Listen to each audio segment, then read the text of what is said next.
Hello everyone. Last video में हमने read किया था लैंड एंड सोइल के बारे में कि लैंड और सोइल का फॉर्मेशंस क्या होता है, उनको कंजर्व कैसे कर सकते हैं। Now in this video we will read water and vegetations wildlife के बारे में हम रीड करेंगे।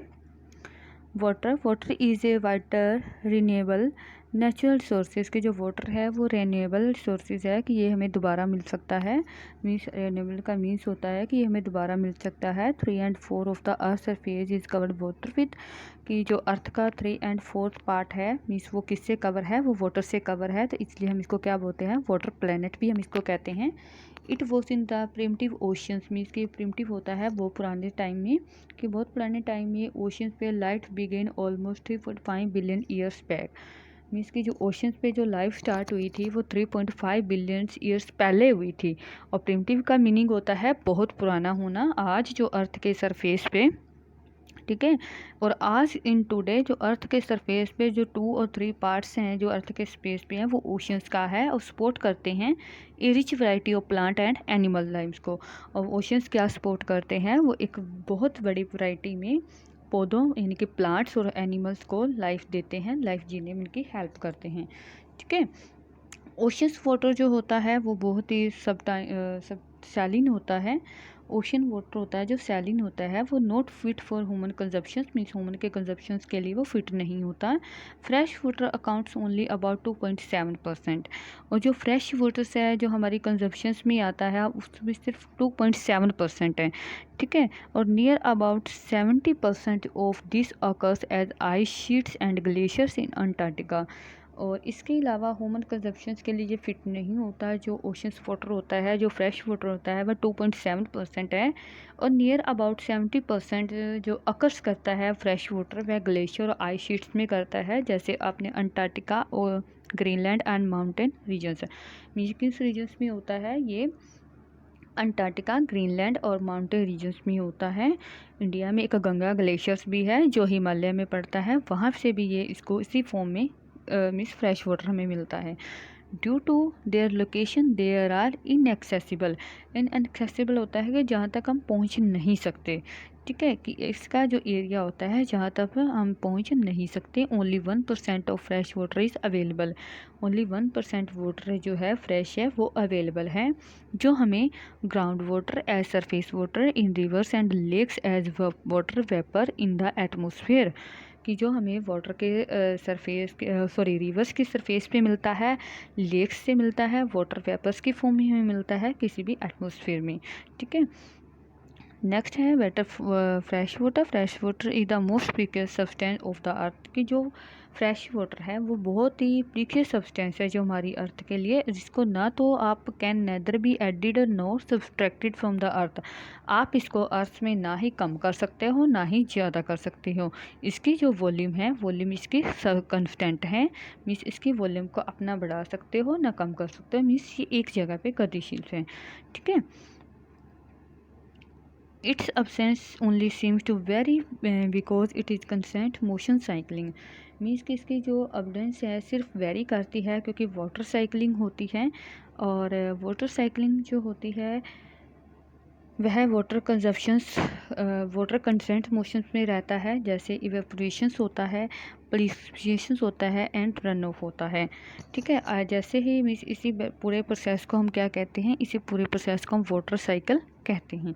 ठीक है, हम वाटर साइकिल का मैं एक बार रिपीट कर देती हूँ कि जो फ्रेश वाटर होता है वो मोस्ट प्रीशियस सब्सटेंस होता है हमारे अर्थ के लिए, जिसको ना तो कम किया जा सकता है ना ही बढ़ाया जा सकता है। इसकी वॉल्यूम जो होती है वो हमेशा कांस्टेंट रहती है और इसकी अबडेंस में सिर्फ वेरी करती है क्योंकि वाटर साइकिलिंग होती है वो वाटर कांस्टेंट मोशन में रहता है, जैसे इवेपोरेशन प्रिसिपिटेशंस मेथड से। इसी पूरे प्रोसेस को हम क्या कहते हैं, वाटर साइकिल कहते हैं। ठीक है, do you no in 1975 consumption of water for human, कि 1975 में जो ह्यूमन ने वाटर कंजप्शन किया था वो 3850 क्यूबिक था। बट इसके बाद 2000 ईयर्स में जो ये इसकी जो मीन्स मात्रा है वो काफ़ी बढ़ गई थी और ये मात्रा इसकी 6000 हो गई थी। ए ड्रिपिंग टैप वेस्ट, क्या आप जानते हो, do you know a dripping tap waste water 1200 litres of water in year. क्या आप जानते हो कि ड्रिपिंग टैप से जो मीन्स टपकती हुई जो टंकी होती है, टैप होती है, उससे जो पानी वेस्ट करते हैं वो एक साल में 1200 पानी को वेस्ट करती हैं। ठीक है। नेक्स्ट है human use amongst water not only for drinking and washing. कि जो ह्यूमन है वो वाटर को कैसे यूज़ कर रहा है। ह्यूमन जो वाटर है इसका जो यूज़ है वो काफ़ी बढ़ता जा रहा है। हम इसको कैसे यूज़ करते हैं, ठीक है, हम इस टेबल में देखते हैं। इस टेबल में आपको बताया गया है कि जो ह्यूमन है वो पानी को कैसे यूज़ करता है। ड्रिंकिंग वाटर के लिए हम 10 लीटर यूज़ करते हैं, कुकिंग के लिए 4 लीटर यूज़ कर रहे हैं, बाथिंग के लिए 20 लीटर्स, फ्लशिंग के लिए 40 लीटर्स, वॉशिंग क्लॉथिंग के लिए 40 लीटर्स, वॉशिंग यूटिलिटीज के लिए 20 लीटर्स एंड गार्डनिंग के लिए 23। और टोटल हम कितना यूज़ कर रहे हैं 150। An average urban India use about 150 litres of water every day. Means कि जो अर्बन एरियाज़ की, अगर आप अर्बन एरियाज़ की बात करते हो वहाँ पे एक ह्यूमन मीन्स एक पर्सन जो एक दिन में पानी यूज़ करता है वो 150 लीटर्स यूज़ करता है। ठीक है। तो इससे क्या होता है, इसके अलावा हम पानी को कहाँ यूज़ कर रहे हैं, तो पानी का हम use only drinking water and washing के लिए यूज़ नहीं करते। इसका हम यूज़ करते हैं एग्रीकल्चर्स के लिए, इंडस्ट्री के लिए, इलेक्ट्रिसिटी के लिए हम इसको यूज़ करते हैं। जैसे जैसे पॉपुलेशन इंक्रीज़ हो रही है, फूड्स और क्रॉप्स की जो वह डिमांड है वो बढ़ती जा रही है। ठीक है। अर्बन स्टेट हैं वो लगातार बढ़ते जा रहे हैं। तो ये सारे मेजर फैक्टर्स हैं जो हमारे पानी की फ्रेश वाटर की सप्लाईज़ को कम कर रहे हैं और वाटर को पोल्यूट कर रहे हैं। ठीक है। जिनकी वजह से हमें पानी की कमी महसूस होने लग रही है। फ्रेश वाटर जो है वो काफ़ी ज़्यादा ख़राब होता जा रहे हैं। तो वाटर रिसोर्सेज और वाटर पोल्यूशन की वजह से ही हमें पानी की जो कमी है वो देखनी पड़ रही है। नेक्स्ट है प्रॉब्लम ऑफ वाटर अवेलेबिलिटी। ठीक है, कि वाटर की जो अवेलेबिलिटी है उसकी क्या प्रॉब्लम है। There is a scarcity of water. Scarcity से होता है पानी की कमी होना in many regions of the world. Means ये प्रॉब्लम हमें अपने ही मीन्स इंडिया में ही नहीं ये प्रॉब्लम फेस की जा रही, ये प्रॉब्लम पूरे वर्ल्ड में फेस की जा रही है। Most of Africa, West Asia, South Asia, parts of western USA, north west Mexico, parts of South America, entire Australia mean पूरे ऑस्ट्रेलिया में ये जो फ्रेश वाटर की सप्लाई है इसकी प्रॉब्लम फेस की जा रही है। ठीक है। तो हमें क्या करना है कि हमें इन फ्रेश वाटर की जो कमी है वो बहुत ज़्यादा बढ़ रही है, पानी की शॉर्टेज हो रही है, क्योंकि वहाँ पे जो होती है रेनफॉल वो सीजनल होती है। हम अपनी अवेलेबिलिटी वाटर बॉडी को खुद पोल्यूट कर रहे हैं, उसको एक्सप्लोनेशंस कर रहे हैं, उसके कंटेमिनेशंस में हम जो वाटर सोर्सेज हैं वो नहीं कर रहे। तो इन सभी सोर्सेज को हमें ध्यान में रखना होगा, वाटर को पोल्यूट होने से बचाना होगा, तो तभी हम वाटर की एबिलिटी को दूर कर सकते हैं। ठीक है। नेक्स्ट है conservation of water sources. Water की जो मीन्स सोर्सेज हैं उनको हम कैसे कंजर्व कर सकते हैं, वाटर के को access to clean and adequate with water sources जो एक मेजर प्रॉब्लम है।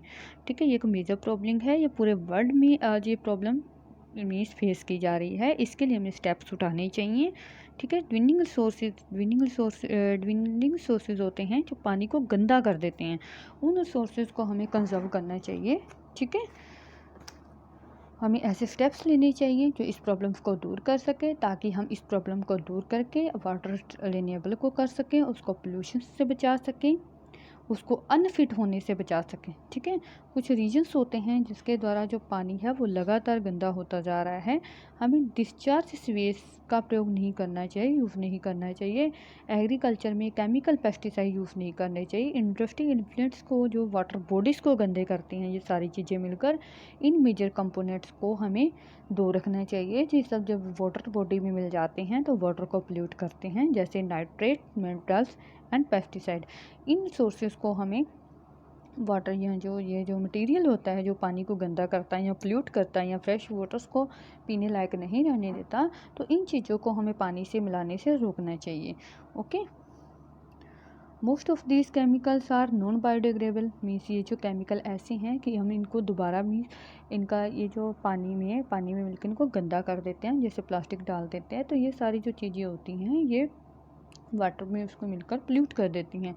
Water pollution can be control by treating, और वाटर जो पोल्यूशन है उसको हम पानी को ख़राब होने से बचा सकते हैं। कैसे? फॉरेस्ट करके, वेजिटेशंस को कवर करके, स्लो द सरफेस मीन्स जो उसके स्लो पर जो मीन्स फॉरेस्ट और अदर वेजिटेशंस हैं मिट्टी को, पानी को बहने से, मिट्टी को ख़राब होने से बचाते हैं। अंडरग्राउंड जो वाटरफॉल होता है उसको वो बचाते हैं। वाटर हार्वेस्टिंग से हम इसको कर सकते हैं, पानी के मेथड को हम यूज़ कर सकते हैं, बचा सकते हैं। वाटर हार्वेस्टिंग से पानी को बचा सकते हैं। तो हमें आपसे बहुत से मेथड इसमें बताए गए हैं जिनको हम यूज़ करके इन मीन्स पानी को कंजर्व कर सकते हैं। फॉरेस्ट करके, वेजिटेशन ओवर करके रिप्लेनिश करते हैं, क्योंकि हमें पेड़ पौधे जो हैं वो अधिक लगाने चाहिए। जो पौधों की जो जड़ें होती है वो पानी को रिप्लेनिश करती हैं, पानी को सरफेस से बहने से हमें रोकना चाहिए। जैसे आप देखेंगे कि राजस्थान में जो है वो डिज़र्ट एरिया है, तो डिज़र्ट एरिया में वहाँ क्या किया जाता है, वो वाटर हार्वेस्टिंग की जाती है। ठीक है, जब बारिश होती है तो जो छत पे जो पानी रुक जाता है या इकट्ठा हो जाता है, तो उसको क्या करते हैं कि एक ड्रिप लगाकर बारिश का जो पानी होता है वो उसको एक टैंक में कलेक्ट किया जाता है, फिर उसके थ्रू खेती की जाती है। मीन्स जितनी उनको नीड होती है, जैसे उनको ज़रूरत होती है, उसको वैसे ही यूज़ करते हैं। ठीक है, फील्ड एरिया में इसको प्रॉपर्ली यूज़ करते हैं। कनाल्स को मेंटेन कर सकते हैं, कनाल को मेंटेन करके हम इसका यूज़ कर सकते हैं। तो फील्ड में हमें इरिगेशन स्प्रिंकलर्स के थ्रू करनी चाहिए। स्प्रिंकलर्स होता है ना, जैसे आप ये देख रहे हो कि वाटर की जो मीन्स एक पाइप होता है, पाइप के द्वारा उसको छिड़काव किया जाता है, तो हम उसका यूज़ करके भी हम पानी को बचा सकते हैं। मीन्स जितनी फसल को नीड है, जितनी क्रॉप्स को पानी की ज़रूरत है, हम उतना ही पानी दे सकते हैं। कैनाल्स को हम मेंटेन करके पानी को रोक सकते हैं, इस पानी को बचा सकते हैं। इवेपोरेशन से हम पानी को बचाने के लिए स्प्रिंकलर्स हमें यूज़ करनी चाहिए। स्प्रिंकलर्स होता है जैसे पानी का छिड़काव करना, वो काफ़ी हेल्पफुल होता है ड्राई रीजन पे। ड्रिप इरिगेशन से हम कर सकते हैं। ड्रिप इरिगेशन में एक पाइप होता है, उसे बूंद बूंद करके पानी जो है खेतों में जाता है और पेड़ों की जड़ों में जाता है। जितनी इनको यूज़ होती है तो उतनी ही मीन्स जिनका उनका नीड होता है उतना हम उसका यूज़ करते हैं। तो ये सारे मेथड्स हम बता सकते हैं, या इन मेथड्स का हम यूज़ कर सकते हैं जो वाटर को कंट्रोल करते हैं। ओके स्टूडेंट्स, नेक्स्ट वीडियो में हम करेंगे नेचुरल वेजिटेशंस एंड